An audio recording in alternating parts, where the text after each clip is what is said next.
Immerse yourself in the profound insights offered by Father Chuck Belmonte as he delves into daily reflections on various gospel passages from the Bible. Why do I sometimes feel empty even though I have done many things? Human life is characterized by a constant movement that drives us to do, to act. Nowadays, speed is required everywhere to achieve optimal results in a wide variety of fields. How does Jesus' resurrection shed light on this aspect of our experience? When we participate in his victory over death, will we rest? Faith assures us, yes, true rest is found in God. Entering God's repose means peace and joy, not mere inactivity. So, should we just wait, or can this change us right now? We are absorbed by many activities that do not always leave us satisfied. A lot of our actions have to do with practical, concrete things.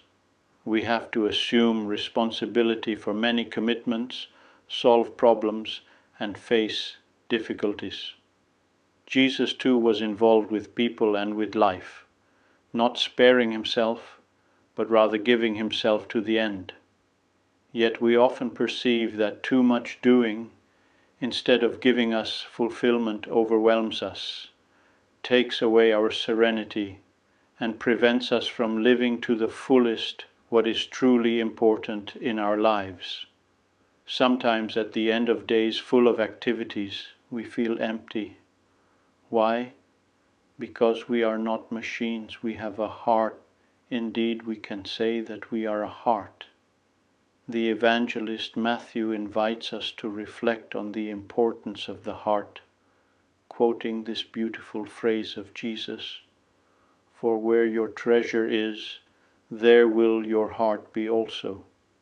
Matthew 6:21.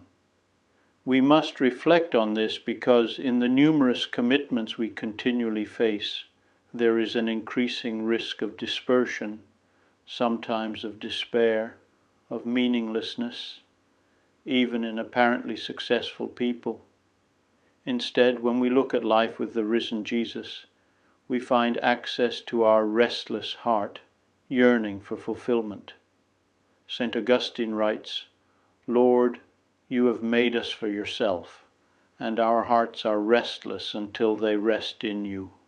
Restlessness is the sign that our heart does not move by chance, without a purpose or a destination, but is oriented towards its ultimate destination, the return home. The authentic approach of the heart does not consist in possessing the goods of this world, but in achieving what can fill it, namely the love of God, or rather God who is love. This treasure, however, can only be found by loving the neighbor. Our neighbor asks us to slow down, to look them in the eye, sometimes to change our plans, perhaps even to change direction. No one can live without a meaning that goes beyond what passes away. The human heart cannot live without hope, without knowing that it is made for fullness, not for want. Jesus Christ, with his incarnation, passion, death, and resurrection, has given us a solid foundation for this hope. In Christ, life will continue to triumph in daily life. This is Christian hope. Let us always bless and thank the Lord who has given it to us. Excerpts from Pope Leo XIV. I would be delighted to extend an invitation to you once again tomorrow for another insightful reflection on the Gospel by Father Belmonte.